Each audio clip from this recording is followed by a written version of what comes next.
Whether you keep them in your home or love to see them in theirs, these are the creatures that bring us all together. Reptiles. We're going to be delving into the experiences of reptile lovers from around the block and around the world. This is the Reptile Talk Podcast. What's up, everybody? This is Jeremy Turgeon from Brassman Reptiles. And I'm Rob, and I'm keeping it real. So this is going to be a super fun episode because while we're recording, we're also recording live on Instagram. And we had a little bit of a Q&A. We're going to be chatting with our Instagram audience today. Hopefully the Instagram update was real and there's no time limit. Yeah. Otherwise, it will end very abruptly for them, and I apologize in advance. But if you're not already, make sure you're following us on Instagram at reptile.talk. Yes. And you can see random stuff like this. And make sure that you follow us on OnlyFans.com. We have got an OnlyFans account for Reptile Talk.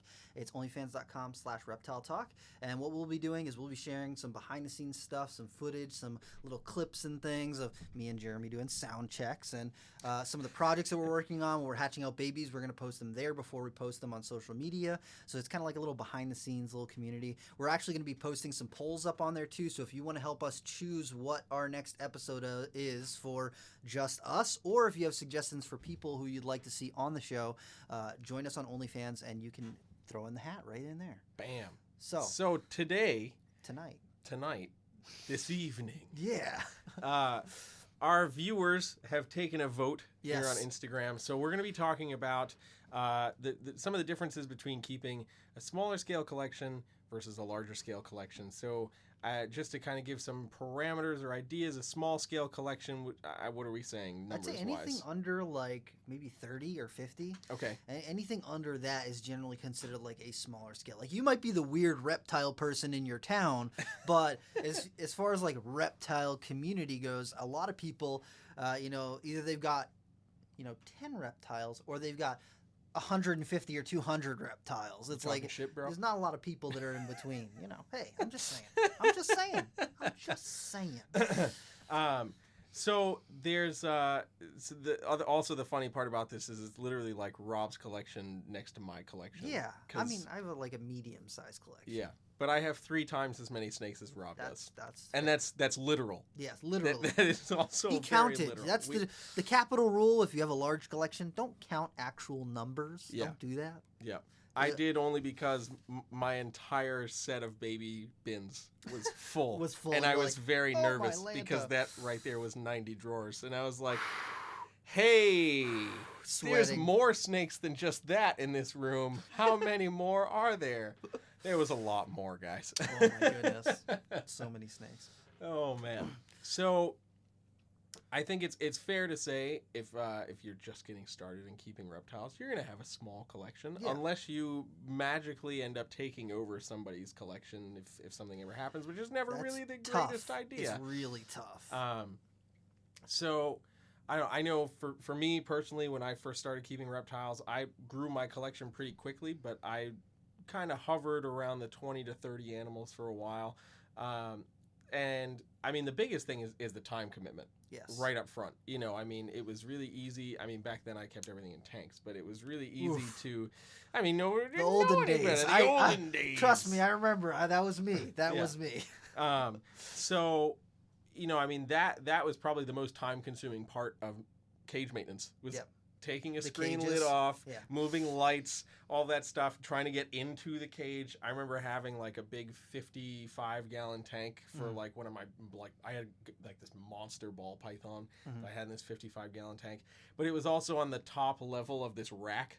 So I had to get on a ladder all the time to get up in it. It was horrible. A 55 on a stand. Dude, I got one of those like Town Fair tire racks, so like those heavy duty industrial ones. I got it for free, and like moved that into my snake room, and I had it fit everything. Yeah, it was perfect, except for that one cage.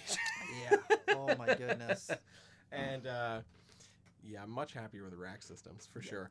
But the time commitment was certainly the biggest difference, then compared to now. Even though it doesn't take me much time-wise to get through what I have, to be able to do everything needed in that room in an hour and a half is certainly much easier when you throw in the rest of life's ordeals, like school and part-time job and whatever. Now it's like a whole day of mine gets kind of thrown away. But of course, it's not truly thrown away because I enjoy it, and I'm not just doing cage maintenance. I'm talking with people on social media. I'm posting pictures on Instagram or Facebook, and then people are asking me questions. So there's that interaction that happens too, and it ends up taking a large portion of the day. But it's definitely hard because throughout the week, I'm still coming in and taking care of my stuff too, making sure things have water and all that stuff. So working a full-time job and then coming to work essentially another full-time job is a big thing to take into consideration as you're growing your collection, because it adds up quick. And when you fall behind, you fall behind. Yeah, and it's not really fair for the animals, because you got to figure you're their sole source of care. Mm-hmm. So if one of the things that people kind of idolize and people really look up to or want to do is like, I want to have like a full snake room, I want to have like a full reptile room, without really considering how much of their time is going to go into taking care of these animals and changing waters and doing full enclosure cleans periodically. And because a lot of people will spot clean, and it's easier to do with certain species and all that sort of stuff, but you got to do full cleans every now and again, where you just like take everything out, scrub it all down, bleach it, do whatever you got to do, chlorhexidine, and that is a very, very time consuming. And having a big collection of reptiles is very interesting because you get to see a variety of different reptiles, but it is also a huge commitment. And going from looking at a small collection of reptiles, or someone might have 10 animals or whatever, or even just like 5 animals. If you've got 5 animals that you're putting all of your time and resources into, if they flip their water dish, that's easy because you're not stretched thin for time. When you've got 100 animals and 10 of them flip their water dishes, now you've got 10 full enclosure cleans that you've got to do, on top of making sure that everybody else has water, everyone else is getting fed, everyone else is getting spot cleaned. So it's something that you definitely have to take into consideration. And a lot of people, it doesn't come up as the first thing that you think about when you think about a big size reptile collection. And once you get over 50 animals, it can very easily be a full day of cleaning, like full, from the time that you wake up and go into your reptile room until you're getting ready to go to dinner and settle down for the day. It can be a full day of cleaning if you've got those numbers of animals. Where sometimes there's no dinner. Yeah, sometimes, a lot of times, there's no dinner. It's just you collapse at the end of the day. You lay down and you're like, that was satisfying, but man, I'm tired. Yep, exactly. Gone. Out for the count. Yeah, pretty much. And that's just something that you have to take into consideration. And I feel like that's something that doesn't get talked about as much. Like, people are starting to talk about more. If you've got a large collection, you might see illness more frequently. You might see weird things. Like, I've had people contact me and they're like, what is this weird growth on my animal? I'm like, oh, looks kind of like cancer. Like, I'm not a vet, but that looks like a cancerous tumor that has grown and expanded, and you probably should take it to a vet. And the odds of that happening, if you've got 4 animals, probably not that high. Right. It might happen, but it probably isn't all that high.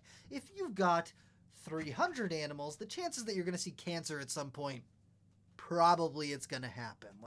I wouldn't doubt that it's going to happen, Yeah, for sure. So I'm checking the chat. So people in our Instagram chat, I've opened it up. So if anybody wants to ask us questions on this topic, they can.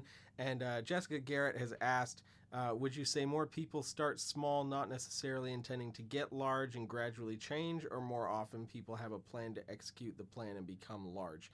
I think, at least from what I've seen over the years, it's most people, they get into it not necessarily with an intention to get large scale, but like most people start off with ball pythons, so they get like 1 or 2, and then they get hit with the breeder bug, Mm-hmm. and then they start to get a few more, and they get really excited about those, and before they know it, they've got 30 or 40 snakes. Yes.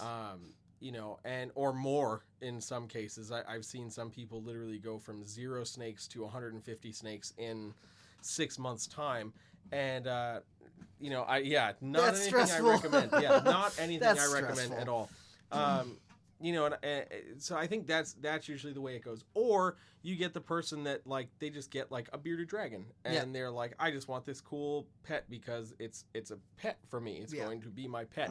And you know, they might get 1 or 2 other reptiles along the way because they like them, and that's about it. And so I generally see that more often happening now as things have kind of shifted to like the bioactive, big, huge enclosure kind of deal. Like most people don't have space for a bunch of 4x2x2 enclosures. Yeah. You know, so I see a lot more people kind of doing that. But of course, there's still the people who, like I said, with, you know, they get bit by the breeder bug with ball pythons, and then they get a couple rack systems, and they have a bunch of snakes. You know, the irritating thing when I see that happen is more often than not, they just don't understand that commitment of time. Yeah. And then they start asking for help. They start like, I don't have, and like, it's like, well, you don't have the time, but you don't even know what the time commitment is. Yeah. Like you've never had to invest it. So, you know, it literally means you have to make personal sacrifices to do what you want to do. You know, I think back on my own journey keeping a larger scale collection, literally being like, no guys, I can't hang out today because I gotta feed snakes A lot of times. you know, and then your friends get mad at you. I used to tell my friends, look, if you want to hang out, you can come over while I feed snakes. And luckily my friends were like, yeah, fuck it, why not, let's do it. So they would like hang out at my house while I was feeding snakes, and you know, they kind of let me do my thing. But a lot of people are not cool like that. Yeah, no, it's true. I mean, I had a lot of band friends in high school, so they're like, a couple of them would be like, yeah, cool, we'll hang out, you do some snake stuff, whatever. But most of them were like, no, man, we want to go like hang, like let's go to the Big E, or you know, we want to go do X, Y, Z. And I'm like, I don't have the time. I can't. Sorry, you know. Yeah.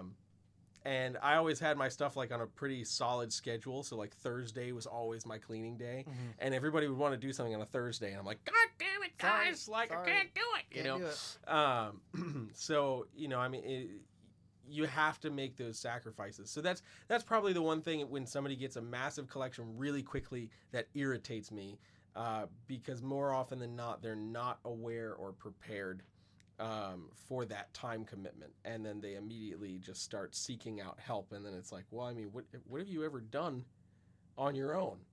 You know, you have to do something. You have to understand this a little bit, you know, especially if you're then trying to breed. Yeah. You know, like the number of animals you have is not going to get smaller. Yeah, as soon as those babies start poking out their heads out of those eggs, that is more time commitment. Yeah.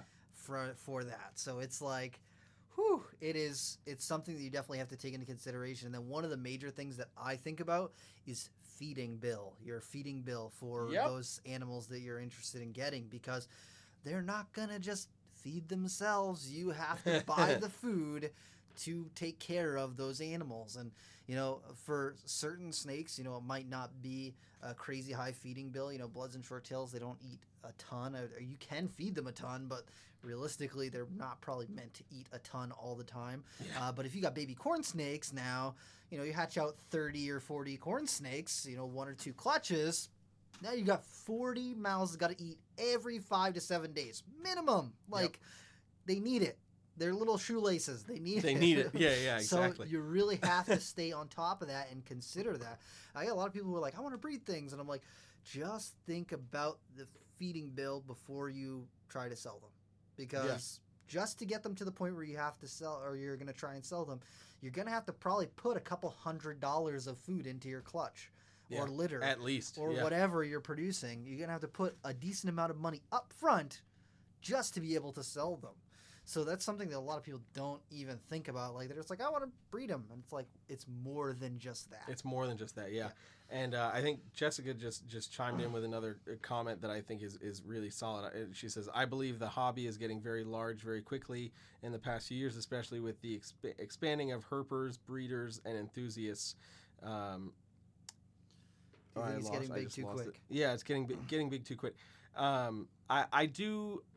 don't think it's getting too big too quick. I think we're just seeing the expansion more publicly. Because if I think back from like, I don't know, I got my first snake 16 years ago.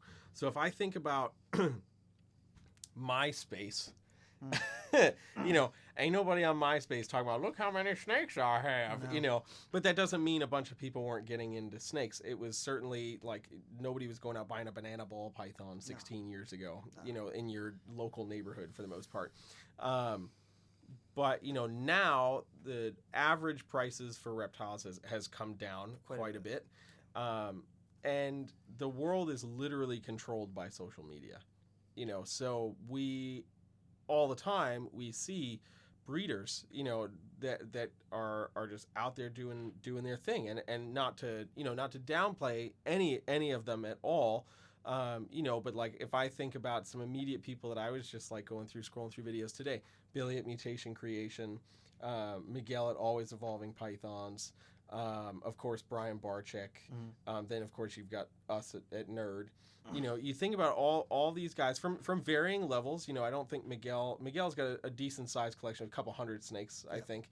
Billy's got around 1,000 or so, and then obviously Barczyk's got like 5,000 snakes, and we're a bit more than that. Yeah, probably a bunch more than that. Yeah. You know, but like those are just literally just 4 names of people that are showcasing what they're doing in any context, from breeding and producing really cool ball pythons to just showing and trying to educate people about a multitude of different species. But we see it so much now. It's way easier for somebody to be like, oh man, like that snake is really cool, because YouTube's right at our fingertips. Yeah. Instagram's right at our fingertips. Yeah. You know, so it'd be like, oh man, like that snake's cool. What is it called again? Go back in the video, figure out what it's called, and then go find it. You know, and they're like, oh, it's only $300. That's not too bad. I got that for my birthday. You know, like, and then they have an animal. You know, which is cool in one regard, because it's cool at how easily accessible the hobby has become. It's not as taboo as it was 20 years ago to the general public. Yes. But you know, I mean, it's very similar to like what I deal with when teaching music. Is like, man, like you don't understand what even the people who came before my generation and the generation before that had to learn. They had to go to a record store, pray to God that record store had that record in stock, and then you had to purchase it. It wasn't cheap. Then you'd have to go and play it. There was nothing to slow down the music. If you were trying to learn something, you had to learn it at full tempo. If you tried to slow down a record on a record player, it changed the key of the music, so so it didn't work. Yeah. You know, versus now you're like, oh, I heard about this artist, I want to check out their new record. YouTube, Spotify, Pandora, and it's like, bam, it's right there. And they've got it with no vocals, slowed down. They got somebody who's doing a tutorial on how to play it. Yep, and you're like, exactly. And you're like, and then it's like, well, I don't want to practice. It's so easy now. You know what I mean? So it's like same thing for reptiles. You know, like, you buy a ball python, you want to start breeding ball pythons, but you literally have no understanding of ball pythons other than what you see. I see that a online. lot. Yeah, people just get into it and they're like, I like this pretty snake. I got this other snake. I'm gonna breed him, and then they contact us and they're like, well, what did I hatch out? And I'm like, well, you didn't research any of that. You didn't do any research at all. Yep. You just want me to tell you. Yeah. Exactly. That's not good. No. Not good. Nope. I think that the hobby in general is going in a more positive direction for the sole reason that as it's growing and becoming as it's becoming less taboo, it appeals to a wider audience of people. And when you've got that wider audience of people, it's less likely to get kind of squashed out. Like right now, animal rights activists and people who are like in PETA and stuff like that, they really, really, really want to regulate against the exotic animal community. I'm using heavy air quotes right there because they're exotic and they belong in the wild. And they really have been pushing a lot of regulation to try and ban reptiles and amphibians, and they've succeeded in a couple different fashion of bringing regulations up that have got consideration from the federal government. Yeah. And some of it hasn't passed, and then they've been working on some things that have passed. And the more people that are involved in the community as a whole, the harder it'll be for people like PETA to push through those regulations. Because if lawmakers and the government, if they don't know anyone who keeps reptiles, they're going to go, ugh, a snake, ugh, get rid of it. Like, why would anyone want to keep a snake anyway? When I went to the Maine, I was involved in the state of Maine, going to their Inland Fisheries and Wildlife Department as they were trying to change their regulations up there. And literally their reasoning for not wanting to allow more species of snakes, because Maine has got such heavy restrictions on exotics. It's crazy. But their main reason, like when I asked them, why can't I have at the time I wanted to have my Spilotes, my tiger rat snakes. I wanted to bring them from Massachusetts where they're legal, and like every other state around where they're legal. I just want to bring that legal snake in every other state to Maine with me. And they were like, you can already have snakes. Why are you even complaining right now? Because you can have a corn snake and a ball python. And I'm like, that's not the same. That's not the same. and they just they don't understand at all. And that's another thing that you got to think of if you're looking at having a smaller collection or a bigger collection, is legality for where you are. Because, I think it was in Massachusetts. I can't even remember who told me this. I think it was Andy. Mm-hmm. He was like, did you know that in the state of Massachusetts, if you have more than 4 of the same animal, you're legally considered an animal hoarder? And I was like, well, they probably shouldn't know how many Borneos I've got, because I've got 30 of them. But legally speaking, if you've got a large collection, that is something that could be brought up. Mm-hmm. It's not likely to get brought up, but theoretically it could get brought up against you. And different counties have different ordinances. Like there's certain places in the 5 boroughs in New York where you can't have pythons, mm-hmm. and then you can't have scorpions there. And it's like, if you didn't know, if you just moved there and you had your pet and you move, or you've got your small collection and you move there, you could become a criminal overnight. And it's because you've got a couple pet snakes, and it's just ridiculous. So that's something that you have to take into consideration, whether you have a very diverse collection or even just a couple animals. You should always look into the regulations in the area where you live, because that does play a huge role in what direction you might even want to go in. That's very true. And it's also important to recognize too that in the state of Mass, for example, because we're both Mass boys. Yep. For the most part, they don't really see reptiles as animals. No. They're this just whatever kind of thing. There are very, very few regulations that kind of surround reptiles. Of course, there's restricted species like crocodilians and venomous and retics and blah blah blah, and some of that I think is BS. And but I will say Mass is one of the few states, and I will credit a lot of this to the New England Herpetological Society and the relationship that they built with Fish and Game. Mass is one of the few states in the country that lessened certain species restrictions. Yes. Like years ago when chameleons used to require permits and green trees used to require permits and stuff. And that's no longer the case.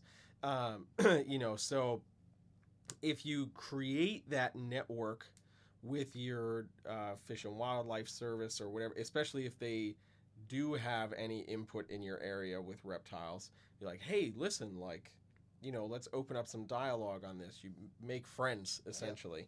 Yep. A lot of times that is very helpful, because most of these people, just like you were saying, they're just like, oh, snake, why do you want that? No, go ahead, get out of here. Yep. We don't want that. And most of the time it's because they saw a show on Animal Planet, and they got freaked out because they heard. Anaconda. Yeah, exactly. So they don't understand, they don't know anything about it, and nor do they really want to be bothered. But if you kind of put yourself in that situation, I know, I remember even hearing this at the Maine hearings, a lot of the Fish and Game officers and stuff that, training on exotic reptiles, it doesn't There's happen. Nothing. There is nothing. And if there is something, it's like, this is a ball python, this is a corn snake, you should be able to ID these. Yep. But anything past that is non-existent. So there were like these EPOs basically saying like, well, I know who they are because I go to them if I have to confiscate something that I can't ID. Yeah. Sometimes it's even a native species that they can't ID, and you're like, man, that was one of the things that with that Maine hearing like blew me away. I'm like, you want to add all these other species onto this restricted list? I'm hearing that your EPOs can't even ID a black rat snake. Yeah, like, what the literally hell, dude? Can't even do milk snakes. They're like, I don't know. I got to look up in this book. Yeah, let me get my field guide from 1999. Oof. Yeah, and my Nature Valley granola bar to crunch on the side. Like, woo! Too far? I have some very sensitive feelings around them. It was not good. Yeah. But that's one of the things. I moved from Massachusetts to Maine, and I had a decent collection of snakes and a decent collection of tarantulas. And almost all, well, when I lived there, all tarantulas were illegal in Maine, so I couldn't bring my 50 tarantulas that I had. I had to leave them with a friend in Massachusetts and pay them to like, he was actually really good. He said he didn't have to pay him. But, I would have had to pay somebody to take care of these animals while I tried to get permits. And I was working with the state at the time, and I was going to all the meetings with the Inland Fisheries and Wildlife. I was talking to their game wardens and all this stuff, and I applied for permits. They knew I'm not some yahoo. I was working with them on a monthly basis. All this stuff. I sent them like $400 in permits, and they still denied me permits for all these things that I legally owned in Massachusetts that I just wanted to legally keep in Maine. So that's something that you really do have to consider. If you are not in a permanent spot, if you don't own a home and plan on living there the rest of your life, definitely something to consider, looking around and seeing what the other regulations are around in the states or places where you're interested in going, because a lot of places it's very strict, especially here in New England. I mean, around the country it might be a little bit different, but New England in particular is very, very strict on what you can and cannot own. And then there's Pennsylvania, who's like, yoo-hoo! Everything. Yeah, whatever. Yeah, as long as it's not native, do whatever you want. Yep. And then then there's states like the Carolinas that there's really no overarching state regulations. It's all county based, and you can literally be in one county where there's a restriction on every exotic animal, and then the next county over, literally might be 5 minutes down the road, no regs at all, nothing. You can own an alligator, you can own a crocodile, you can own a king cobra, you can own a ball python, whatever. So the more research you do, the better. Somebody had asked something, and I missed it. Well, that's one thing that you definitely have to. And then if you ever do consider moving a small collection in comparison to moving a large collection is completely different. Me and Jeremy were talking about this the other day when he was talking about moving his animal. He's like, oh, I've got 100 and some odd snakes. How many pillowcases do I own? Because you might have to go and buy out every pillowcase at Walmart or wherever your local place is that would carry such a thing. You might have, if you find yourself having to move short notice, and you don't have 100 pillowcases to handle all your reptiles or 100 moving containers to put your reptiles in, that is a problem. It's a very swift problem that you'll have to deal with. And then things like power outages in New England or in the northern part of the country, if your power goes out, what is your plan? If you've got a large collection, do you have a backup generator to heat the room? Do you have you got to have a backup plan, because if you get caught with your pants around your ankles when the power goes out in the middle of a snowstorm, that's not good. Yep. Super, super not good. And then I even think about down south when they have hurricanes and everything. If they lose their power, or if their water levels start to rise and they have to evacuate, what is your plan? If you've got a large collection of reptiles, you have to take those things into consideration. You have to.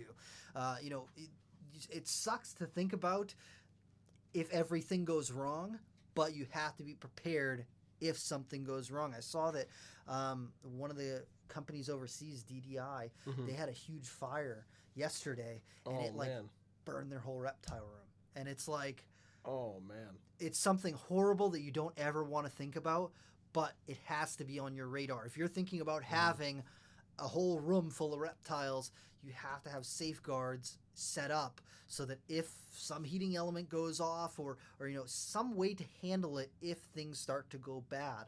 Because if you've got one tank and your light goes off, I mean, yeah, one light could potentially set a house on fire, but if you've got 300 lights and you've got heat tape on this entire wall and you've got bins and thermostats and all this stuff, it's statistically more likely to happen as opposed to if you've got a couple animals and everything. And I was thinking about it like when I move, I want to set up a some sort of like ring camera or something for my reptile room, so I can constantly have an eye going there to keep an eye on what's going on inside that room. Because heaven forbid something happens, you want to be able to get on top of it as soon as possible. Yeah, as soon as possible. Jessica has been asking a lot of really great questions. She just asked another one. Speaking of backups, how many redundancies does Nerd have? And if we can elaborate a little bit. So, I mean, Nerd has some massive generator power. They could power like a city block for a few days. Yeah, at least. So that's like the immediate go-to. But I mean, then there's also we have a bunch of various kinds of thermostats throughout the building, and we've been slowly making a switch over to one in particular, and the primary reason for that has been if it fails for whatever reason, it fails in the off position. Yes. And that's a massive one, and it's actually interesting that more of the thermostats in the industry don't do that. They just set off an alarm or something, which is cool, but unless that's like connected to your phone or something, and if you're not home, then you don't know that there's anything going on. Mm-hmm. So we've been really liking those. I switched over most of my thermostats to those as well, just for that reason. If it fails, it's just going to shut off. It's a lot easier to deal with reptiles that have gotten a little too cold than reptiles that have now been cooked. Mm-hmm. So that's a big thing to take into consideration. And again, I'm trying to avoid naming any particular brands just because I don't want to dig at anybody or any particular brand, because that's not the purpose of what I'm saying. But those are things you want to kind of have in the back of your mind. Is like, okay, if this thermostat fails, what's the built-in redundancy for it? How is it going to protect my animals? Yeah, and some people will set up backup thermostats, so they'll hook their thermostat into another thermostat as like a quick backup. Yeah. But if you're looking at like any of the Herbstat thermostats, they're like $100 and some odd dollars. So to have a $200 backup thing, it might save you thousands of dollars in animals and all that sort of stuff and care and everything. But a lot of people are not willing to put that upfront cost to have that thing going. Yeah. So it is what it is, when it comes to that sort of stuff. Yeah. What I mean, and that's that's another thing to just think about with a larger collection versus a smaller collection is, if you've got a large collection, right, you've got multiple racks, especially if you're doing like Freedom Breeder racks or just anything that's a larger rack unit, and you have multiples of those and you're moving those, you need to be aware of your thermostat probes. When you're jostling cords around, making sure you're not knocking plugs out of sockets and stuff where you can either have a thermostat end up being totally shut off, or if a probe gets pulled off of some heat tape, now it's just going to cook whatever is there. And that's I think that's a problem a fair bit of people have probably experienced at one point or another, because it's really easy for a probe to get yanked out, or a tape. If you're going to tape your probe somewhere, the tape just fails after a long period of time, or gets loose enough where the probe can just slide right out. And then next thing you know, you have a cooked rack of snakes. It's happened to me in the past. One of my old carpet python racks, I had moved a bin incorrectly into the rack, and it actually knocked the probe off, and I didn't know it until the next day. And I walked past this rack and I just felt this blast of heat, and I was like, what the heck? And basically lost all but 2 snakes in that whole rack, and I was devastated. But I mean, it's just, you have to be aware of those things. And, regardless of if you have a large collection or a small collection, you want to be aware of these things. But it's potentially a little bit more possible to happen to you if you've got a lot of racks, especially if you move racks or anything like that in your room. If you're going to rearrange something, it's a lot easier to deal with like a Reptile Basics rack that you can basically just pick up by yourself, move to wherever it needs to go, and then you're done, versus like a 30+ slot Freedom Breeder that you need somebody else's help to pull away from the wall and then wheel wherever it's got to go and make sure you unplug everything, all that stuff. Yeah, it's definitely tougher. The larger scale you go, the more things can go wrong, and that's something you definitely have to think about.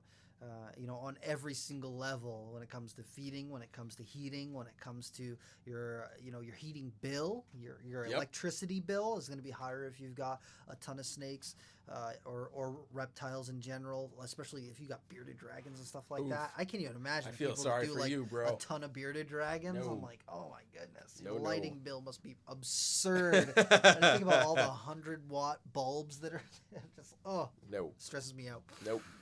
First of the upfront cost for all those lights, and then the electric bill on top of it. Yeah, it's like, oof. Sorry, bro. Yeah,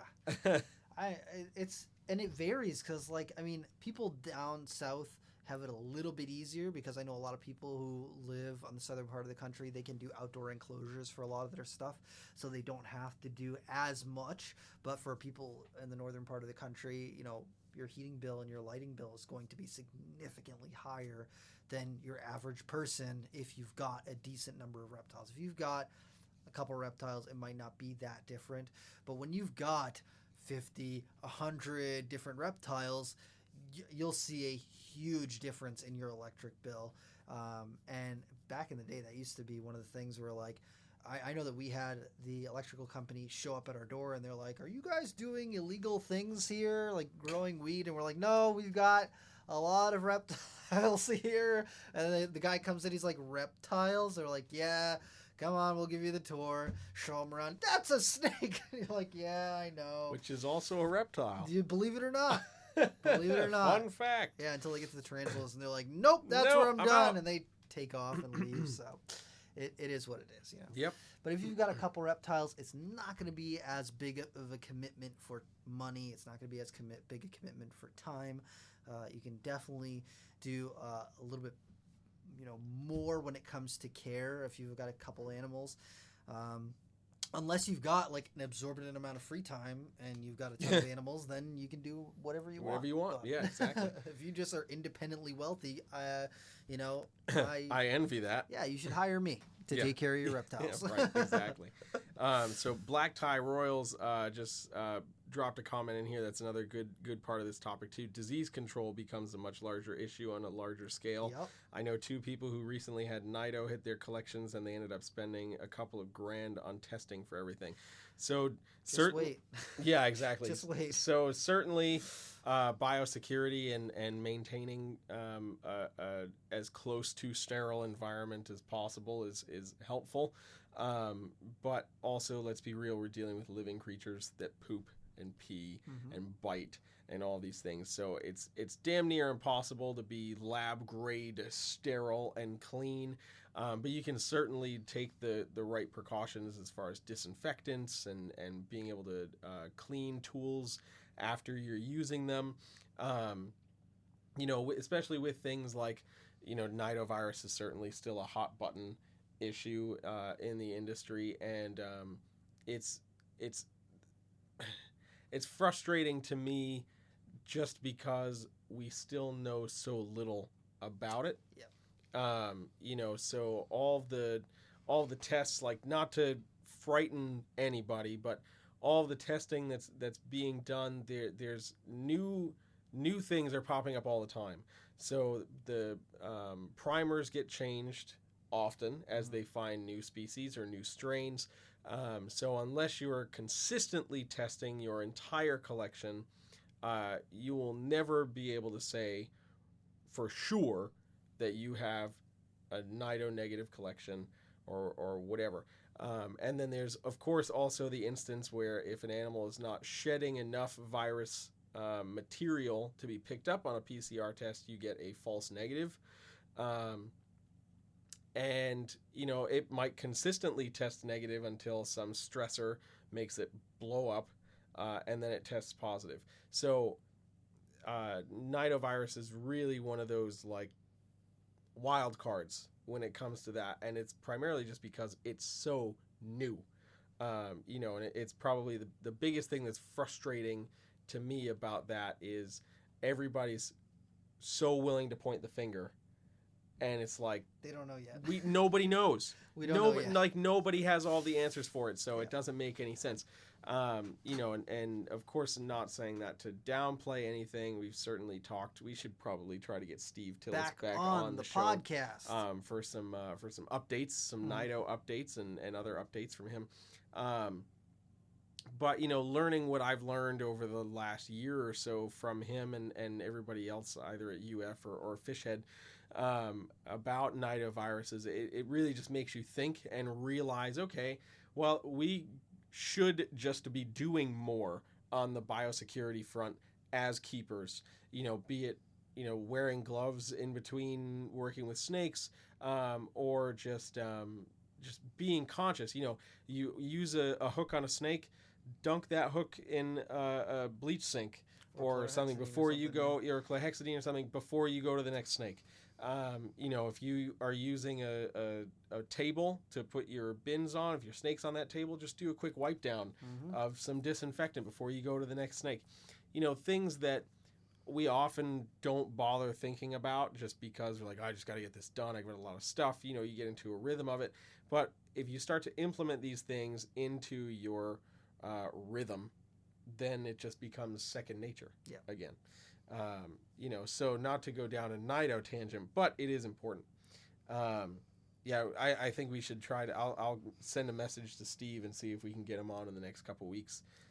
There's been some huge developments in nidovirus that are literally going to make every single one of you, I mean, if you're paying attention, if you're, understanding what it's about, it's going to make you very concerned. Yeah, and it is what it is. Like it may have a very heavy impact, or it could be something more benign. It's like nidovirus. Just because something tests positive for a nidovirus doesn't mean that the animal's going to die. It doesn't mean that it's 100% going to get sick.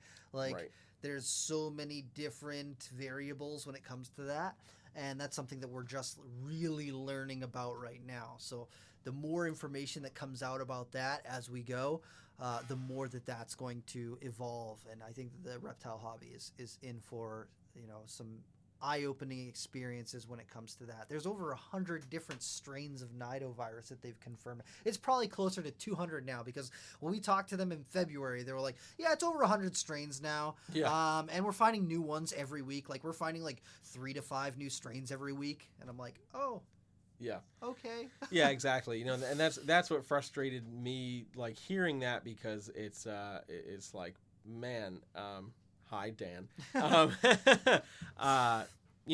We don't know enough. Yeah. So for everybody to just be jumping the gun and being like, these people have nidovirus is absolutely terrible and unacceptable and blah blah blah blah. To then basically learn, like, well, if you've got more than 10 snakes, you probably have at least one strain of nidovirus. Yeah, exactly. In your collection. And that made a lot of people shut up real fast. I don't know. I still hear a lot of people talking. So. Well, no, I mean, of course, the people are still going to talk, but it stopped a bit of the finger pointing, and made there be a little bit more like, wait, what'd you say? Yeah. And I think that's what needed to happen, because for so long it was just, it's gonna like be pandemonium. It's you terrible person. But I don't know if I would do a live stream with Steve, only because there would be a million questions that would get plagued, especially with the information that he would be dropping. So I think what we can do is, if we plan for it, I'll post a story here on the Reptile Talk Instagram with a question thing, and then we'll take everybody's questions, and then we can just kind of ask him, just so we can keep it a little bit more controlled and people's questions don't get lost. Or we can do it on our OnlyFans, and the people who are supporting us, then they can ask the questions. Also true. I like that. Yeah. More. We might do that. But, I mean, all those things are going to play a role in, if you're making a conscious decision of whether or not you want a large collection or a small collection. Biosecurity is a huge thing that plays a factor. Mm-hmm. How much money you're spending, how much time you're spending, all plays a huge role in whether or not you're going to want to do that. And I see a lot of people who think that they want to get a big collection, and then they get a big collection. They're like, this is too much for me. I need to, cut back. I need to cut down. And there's nothing really wrong with that, but I do encourage people to really put some heavy thought into if they want that bigger collection and to invest that amount of time before you do it. Because these are living animals, and you don't want to just like get something in, have a bunch of stuff shipped into you and get all these racks and all this stuff, and then you find out, oh well, I don't have any time to spend. Me. Yeah, and you just have to get rid of it all. It's not worth it to do that. I usually encourage people, if they're going to head towards a larger collection, to slowly build your way up from a smaller collection, so you can kind of take it in steps as opposed to just jumping into the deep end. Because not being able to find feeders, like notoriously, ball python breeding time nationwide, you cannot find medium rats because that's what size adult ball pythons eat. So if you keep any other species that eats that size rat, you're screwed. Yeah, around ball python breeding time, you will not find medium rats, frozen thawed or otherwise, for the most part. Yep. During hatching season, you will not find hopper mice. Hopper mice and small adult mice. You will not be able to get them. Nope. Rodent places are going to up their prices on them, and you're going to pay out the nose to get them. And that is something that if you've got a couple animals, you might notice that sort of thing. But if you've got 100 snakes and 30 of them eat medium-sized rats, and now it's your breeding season and you can't get medium-sized rats, that is a bad thing. It's not good. And if you've only got a couple snakes, that's not something that you would ever think of. But if you've got a big collection of snakes, that's something you constantly have to be planning for. I would go to the expos and I would just have a couple $100 just for feeders. When I was living at home, I was like, dude, I would just show up with $100 to maybe buy a steak, and then like $300 for rodents, so I could fill up my freezer. And do you remember in the White Plains show, as soon as you walked in, there's that guy right to the right. Yes. I remember I basically bought him out right at the beginning of the show. I had a buddy of mine connected me with him, so I could get a little bit of a better deal. But I was like, what do you got for this size, this size, this size, and this size? And he was like, I have X number of this, X number of that, X number of that. I was like, cool, I'll take it all. And he was like, what? Yep. This is like beginning of the show. First thing. Yeah. And I was like, I know you're going to sell out. And man. I was like, hey, do you have these sizes? He's like, no, I'm already sold out, bro. Sorry. It's probably me. Yep. It was either him or Komodo, and I think for that show, he had slightly better prices, and I was like, well... Yeah. Dude, that is something that I didn't anticipate when I was getting a bunch of snakes, was how much space I needed for frozen feeder, because I was feeding everything frozen thawed. The amount, my parents were so pissed when I was living at home because they were like, you've taken over our freezer in the house and we cannot let guests open the freezer and see a giant trash bag full of rats. You need to buy your own freezer. So, see, my favorite part of that was I'd put the rodents right on the door of the freezer and just tell somebody to go grab ice for their drink. No! My parents, they would lose their crap. So my parents were like, you got to get a freezer. So I went on Craigslist when I was 18, 20 years old. And I went to some sketchy basement in Boston and picked up this chest freezer this guy was selling for $50. And oh my God, I'm surprised I didn't get murdered. Oof. But after I got that chest freezer, it was great because when I bought my, $300 worth of rats, plugged them down in the chest freezer. And then my mom was like, oh, an extra freezer. Let me put the ice cream on top. And I was like, listen here. You told me to get the freezer. It's my freezer. Yep. She still has that freezer. Does she? Oh, man. Let's see. Becky D56 just threw another important thing in there. In addition to the time commitment to care for the reptiles, people need to remember that snakes can definitely live for a long time. It's not a hamster that lives for 3 to 5 years. No, it's a 20-plus year commitment. And then also you got to think about how you're going to house these animals when they get bigger. Yep. The one that really, grinds your boggles gears. My mind and grinds my gears is people who get a ton of reticulated pythons. And I'm like, where are you going to put all these giant snakes? I don't understand. If you've got 5 reticulated pythons. That is this size room right here. Yeah. Stacked. Gone. Yeah, gone. It's gone. That's it. There's nothing else you can put in that room. That's it.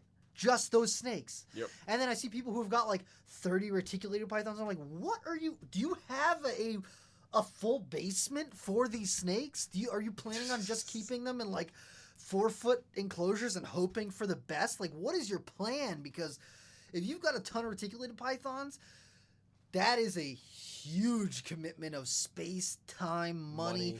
The enclosures themselves are probably going to cost you $1,000 each. Yep. Minimum for your adults. You're just throwing that around for 15, 20, 30 reticulated pythons? Cool, bro. Nah, man. I mean, that's something If you you gotta think got it. about. I mean, if you got that kind of money, hey, That's ball out. Yeah, if you got it. Go, do it. boo-boo. You do you. But, like, for the average person to think about, making 8 or 10-foot enclosures by 4 foot by 2 foot or whatever, you know, to adequately house an adult reticulated python, that's a lot of money. And they're like, yeah, but it's like $100 reticulated python. I'm like, I understand that, but it's going to go in a probably $100 setup for now, and then a $300 4-foot cage, and then a $700 6-foot cage, and then a $900 bigger, like, final cage. Yeah. That's how much money. That's what, $5,000, $4,000 off your $100 reticulated python? Because you're thinking, oh, the snake itself is not that expensive. You have to think long term where that animal's going to go. Like, it's one thing to have a bunch of baby snakes and, oh, cool, I've got, 30 Borneo short-tailed pythons. Where are you putting 30 adult Borneo short-tailed pythons? I'm asking myself that question right now. I'm not posing that for the audience. Legit. Somebody just, I totally just like messed exited that out. Ugh. So ABG reptiles. Okay, I wanted to make sure I got to that question because I think it's a good one. Said, at what point do you feel that breeding rodents would be worth the time/money investment? I think once you kind of start getting around that, I'll say 20 to 30 snake mark. Maybe, especially if you're thinking of breeding. Yeah, if you're breeding 30 snakes, I would say who's keeping 50 snakes and not breeding them? But, like, honestly, my cutoff would probably be 50. Because, like, 30 or 40, if you have a decent job, you can afford to pay to get your rodents. That's fair. I know people who have, like, 30 snakes and they buy all their feeders, and I'm like, wow, you're crazy. But for the average person, it's a lot of, like, the rodents are more work than the actual reptiles themselves, like the snakes themselves. So, that's another time commitment for your big collection time commitment. Like, I mean, if you can, the most important thing when it comes to that, I mean, this kind of dabbles into going past thinking about just keeping reptiles for the sake of keeping reptiles and thinking with a little bit more business savviness to your thought process. You want to look at your time commitment just for dealing with the reptiles. You can assume it's going to be 2 or 3 times the amount of time to deal with rodents, because I'm going to assume if you're going to get like one rack of rodents, you're not going to have another rack of rodents to just transfer things around when things need to be cleaned and whatever. So you've got to be able to take rats out, put them in somewhere so you can clean a bin. Sometimes those bins get really gross. Do that, whatever. So there's a little bit more that goes into that. And then thinking about financially, okay, if it costs you, let's just say $500 every 2 months to feed all of your snakes. Okay, so $250 a month to feed all of your snakes. Now look at what does it cost per month to get bedding and food for those rodents. Let's say maybe it's $120. Yeah. Okay, so for $120 a month, now you can essentially feed your collection. So it'll save you a little bit of money. Your time. But then your time commitment is then what needs to go into it, because every day you need to be checking stuff for potential chew outs or anything like that. Water lines and food. Making sure that everything's got water, all that stuff. So there's a lot more that goes into it. And if you're thinking larger scale for rodents, it becomes a full-time job very quickly. Just thinking, I think about if I was to start breeding rodents, I'd have to I'd want to also be able to sell rodents so that I can make some money off of what I'm doing. So I need to be able to feed 150 snakes every week for the most part, and then produce enough to sell. So let's say I'd want to have 300 rodents Adults a week. Minimum. So I've got to be able to have enough animals to produce what I need for my own collection and sell. But I've also got to figure out, okay, well, am I going to only sell frozen feeders? So am I going to, euthanize large amounts of rodents? Then I need big freezers. Yep. That takes up space and is not cheap. And if I'm not going to do frozen feeders, am I going to have space for all of this potential surplus? You might not sell everything you produce right away. So do I have space for all that? Then you've got to take care of all that. You've got to feed all that and clean all that. So you really do need to break things down into numbers. As much as for some reason the industry hates to do that. Yeah. Especially when you're teetering on that level of I have enough snakes. I'm making some money off of this, but I don't want to think about it as a business. Well, sorry, bucko. You have to. And if you start breeding rodents on a large enough scale, then you might want to ask yourself, okay, well, am I doing this in the basement of my house? No. No, you're probably going to want to do this. Right. In a shed. You're probably going to do this in a shed on your building. So then you've got to think about electricity going to another building so you can keep that temperature consistent. You can vent it out. So many other things go into it. If you have one rack of rodents, you could probably maintain that in a room of your house with no big deal. But if you're trying to do multiple racks of rodents of various sizes, you need to think about that a lot. So it really comes down to what you're working with, what you're willing to spend, what your time commitment availability is when you're doing that. For sure. And honestly, if you're thinking about doing rodents, you can do, part and part, and buy some of your rodents and breed some of your rodents, depending on what your area looks like. I find that if you're breeding snakes, you probably are going to want to breed rodents as well, so that you've got all the little sizes that you might need, and you know that one picky feeder that wants to have a live pinky mouse or whatever for a baby corn snake, or a live hopper mouse for a little short tail or ball python. To be able to have that option for your babies is huge, because it could be the difference between getting an animal started and not getting an animal started. And so if you're thinking about breeding, I think it's a huge thing to consider, and I encourage people to get those live rodents going. But if you are not doing it as breeding, who really cares? Yeah. Most of the time you can get your animals over to Frozen Thought. Yep, exactly.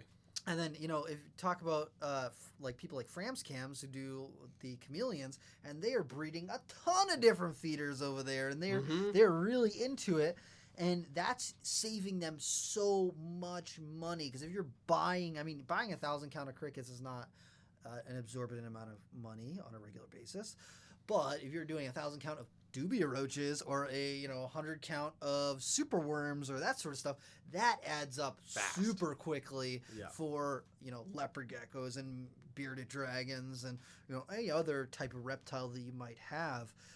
Insect costs can really add up. Dubia roaches are worth their weight in gold pretty much, and it's ridiculous. But the more that you really look into that cost analysis, it really can determine for you whether or not you're willing to make that commitment for a larger collection, or whether you'd like to keep it on a smaller scale. Yeah. Just the numbers. It's true. You really do have to think about the numbers when it comes to small scale versus large scale reptile keeping, because there's so much that goes into it. I know, and we'll probably go over our hour time. Obviously, I'm not getting cut off on Instagram, so that's awesome. But one of the things to again think about is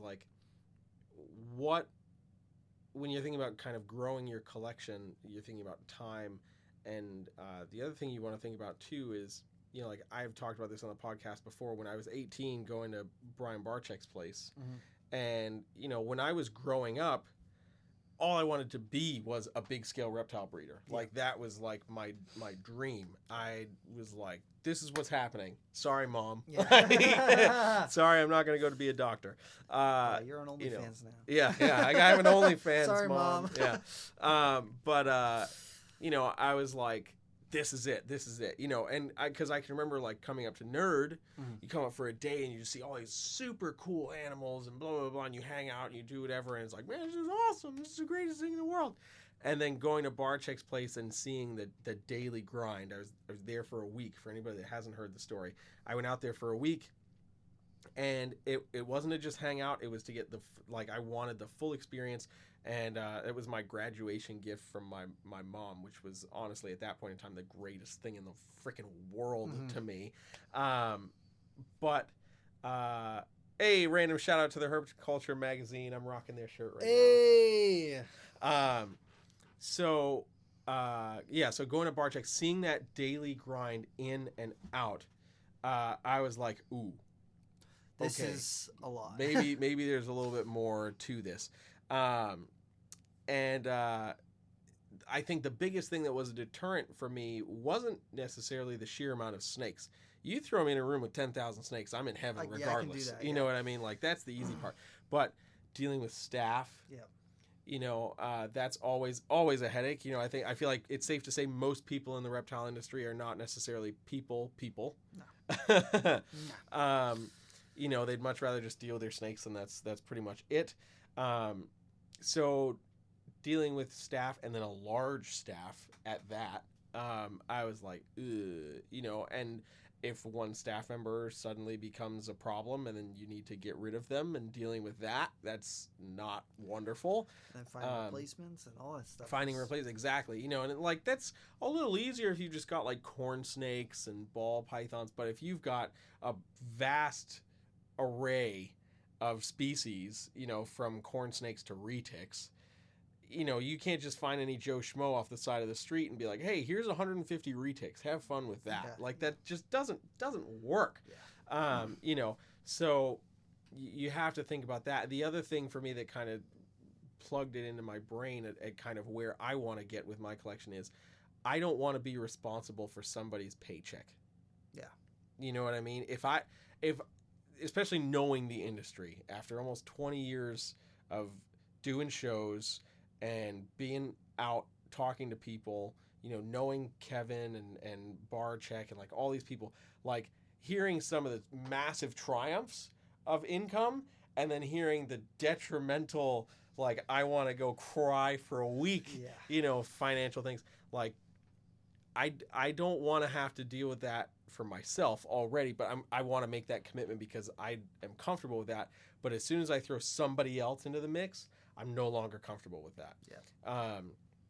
So it's like, I know that this industry moves in waves and has its ups and downs. And if I'm struggling, I don't want to be the reason somebody else has to struggle. So that was where I was like, okay, if I can't maintain the collection by myself, that's too big. Then it's too big, and it's like, yeah, sure. If somebody hits me up and be like, hey, do you need help? I'll come by once a week and help you go through waters and stuff. Cool, man. Yeah, I'll throw you $100. Yep. Come help me. That's fine. But if I can't get through a week of work in my reptile collection without being like, oh my God, or falling ridiculously behind, then I'm out. Yep, I got to downsize. Yep. So, Jeremy, we're actually winding down our time here. We are. On the actual podcast. People in the live stream are still hanging out. Yeah. But I'm going to flip the script here a little bit. I'm going to say, what in the realm of reptiles right now has got you excited about reptiles? Yes. The question. Oh. Because there's so many cool things that I've been seeing on like social media and stuff, and then like all the stuff that we're doing and everything. But I already know what your answer is. What is my answer? Mex. Oh, that certainly does have me very excited about reptiles. That actually wasn't what I was going to say, though. Really? Although I am very excited about my Mex project. I forgot who posted it now, and it's because you asked me the question. I know. Somebody I just saw hatched out a massive clutch of Melendorphi. Yeah, it's Zirkles. It's Zirkles. Yes, that's right. And I was like, I was losing it. If you guys don't know who the Zirkles are. You gotta find. They work with some of the more obscure rat snake species. Just colubrid species in general. Check them out on Instagram. Zirkle Check 'em out. Reptiles. Yes, Search check them out. them and they'll come up. Yes, they have some amazing animals. But I saw this big clutch of Melendorphi, and I was like, oh, it's so cool. Yes. So that has me super geeked. Certainly, my Mex project has me very excited. Mex King Snakes. Some nice ones. Some really nice ones. All right, Mr. What? Dude Guy. No. I asked you. No. You'll ask me next time. I can't ask you? You can ask me. I don't Okay, what in the realm of reptile has you excited about reptiles? I actually wasn't prepared for this. That's so. right. Yeah. Those Melendorphi were cool Pretty as shit. cool. That was my answer, though. Also, you know what really got me pumped, and it's not reptile related, really. Trace Harden had some Poecilotheria egg sac, an ornamental tarantula egg sac, and I was like, oh my god, those are my favorite kind of tarantulas. So I was just like super geeked about that. And I was like, "Oh man, I need to get some more of those. Yep. Those things are awesome, and they're just so cool. And all these little babies inside the enclosure, and I was like, "Oh, that's so exciting!" So it's not really reptile related. And then he just upgraded his Kaiser Newts too, and I was like, "Oh, that's cool, freaking cool." So I'll say that was my thing. So Jeremy, if people want to find out more about you and the things that you're doing, where are they going to find you? All right, you can find me here on Instagram at Brassman Reptiles, Facebook at Brassman Reptiles, YouTube at Brassman Reptiles, Patreon at Brassman Reptiles, Twitter at Brassman Rep, and I think that's it. How about you, Rob? If people want to find me and the stuff that I'm doing, check me out on Instagram at RobIsCreepingItReal, on Twitter sometimes at RobIsCreeping. Don't add me on Facebook. And make sure that you follow Reptile Talk on Instagram. Bam. And make sure you check out our OnlyFans, because we are going to be offering kind of like behind the scenes, like exclusive content for people who follow us on OnlyFans.